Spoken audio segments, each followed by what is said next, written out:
میرے واجب القدر اساتذہ کرام اور میرے عزیز طلباء ساتھیوں، آج میں آپ حضرات کے سامنے جس موضوع پر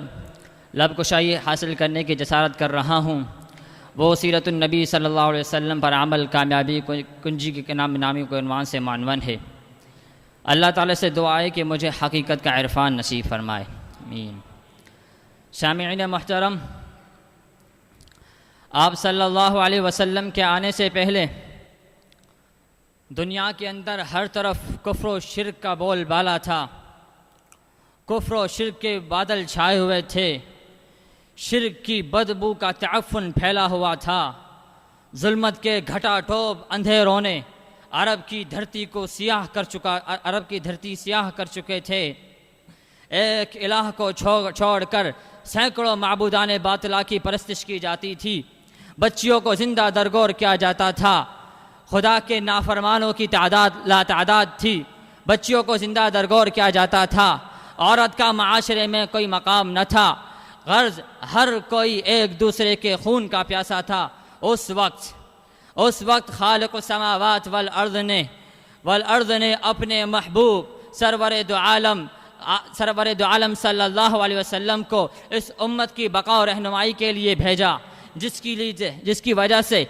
وجہ سے ظلمت کی راتیں ختم ہو گئیں،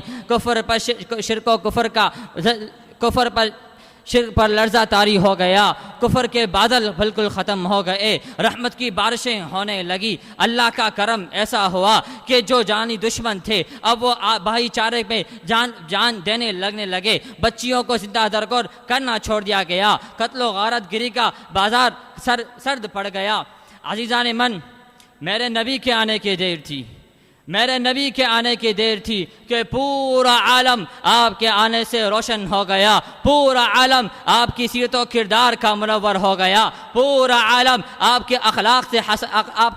حسنہ سے تابناک ہو گیا۔ میرے نبی کی دلکشی میں کھونے والے قلوب حیات جاودانی کی الفتوں کا مرقع منبع ہوا کرتے ہیں۔ اس نبی کی سیرت کی بات کرتا ہوں جس نبی کی سیرت کی بات کرتا ہوں جس کی جلوتوں میں محو پرواز نرگس و عنبر کا نقش ہوا کرتے ہیں۔ اس نبی کی سیرت کی بات کرتا ہوں جس کی ہم رکابی کرنے والے نفوس انسانیت کے مقتدا و پیشوا ہوا کرتے ہیں۔ اس نبی کی سیرت کی بات کرتا ہوں جس کے در کی خاک نشینی پالے تاج سکندری پر فخر کیا کرتے ہیں، جس کی صداقت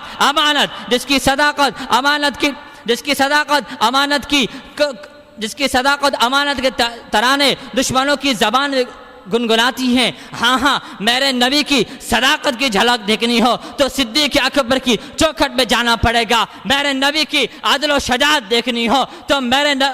ابن خطاب کی سپریم کورٹ میں آنا پڑے گا، میرے نبی کی سخاوت و باحیائی دیکھنی ہو تو عثمان کے در کی چوکھٹ میں دستک دینی پڑے گی، میرے نبی کی شجاعت قضاعت بہادری دیکھنی ہو تو حضرت حیدر کرار کے در کی خاک روبی کرنی پڑے گی، میرے نبی کی سیاست و حکومت دیکھنی ہو، تدبرانہ انداز دیکھنا ہو تو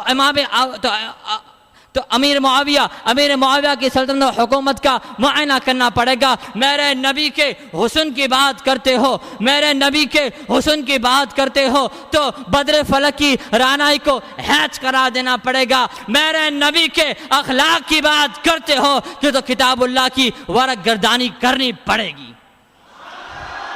اور سنو، اگر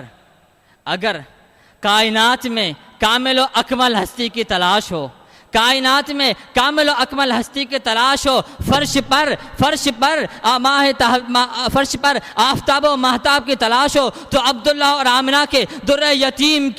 یتیم سے عرفہ افضل اقوی اعلیٰ سید البشر خیر البشر کوئی انسان آپ کو نہیں ملے گا، کوئی نبی آپ کو نہیں ملے گا۔ اسی لیے شاعر بھی کہہ کر پکار اٹھتا ہے، ارباب نظر کو کوئی ایسا نہ ملے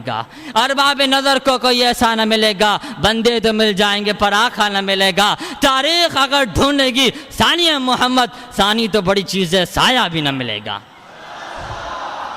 سامعین محترم، آقا دو جہاں کی سیرت میں غوطہ خوروں نے اپنی لمحات زندگی کو مانند موم ٹپکا ٹپکا کر پگھلا دیا، لیکن اس بحر پے کراں کی وسعت کا اندازہ اور تخمینہ ان مبارک نفوس کی مہم میں ناقص سے بہت ہی بعید معلوم ہوا۔ لیکن میرے دوستو اگر دنیا میں کوئی کامل اکبر معلم دیکھنا ہو تو میرے نبی کی بات کر، اگر دنیا میں کوئی حسین و جمیل نظارہ دیکھنا ہو تو میری نبی کی بات کر۔ اسی لیے کہتا ہوں میرے نبی کی سیرت پہ عمل کرو، میرے نبی کی سیرت پہ عمل کرو، کیونکہ جس نے میرے نبی کی سیرت پہ عمل کیا،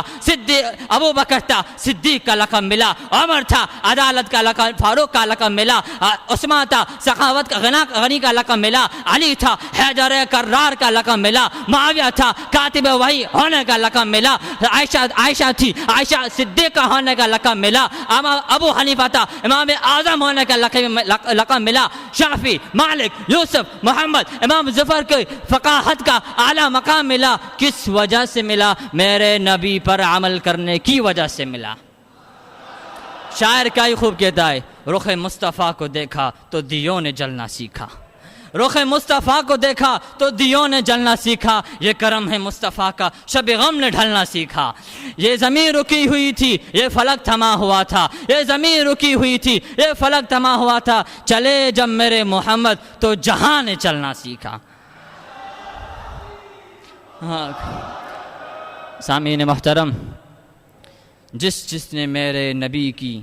سنت پر عمل کیا، جس نے میرے نبی کی سیرت کو تھاما، وہ اوج ثریا تک جا پہنچا۔ اسی لیے میں اللہ تعالیٰ سے دعا کرتا ہوں، اللہ سے دعا کرتا ہوں کہ اللہ تعالیٰ ہمیں پیارے نبی کریم صلی اللہ علیہ وسلم کی سیرت پر عمل پیرا ہونے کی توفیق عطا فرمائے، کیونکہ نقش قدم نبی کے ہیں جنت کے راستے، نقش قدم نبی کے ہیں جنت کے راستے، اللہ سے ملاتے ہیں سنت کے راستے۔ وآخر دعوانا الحمدللہ رب العالمین۔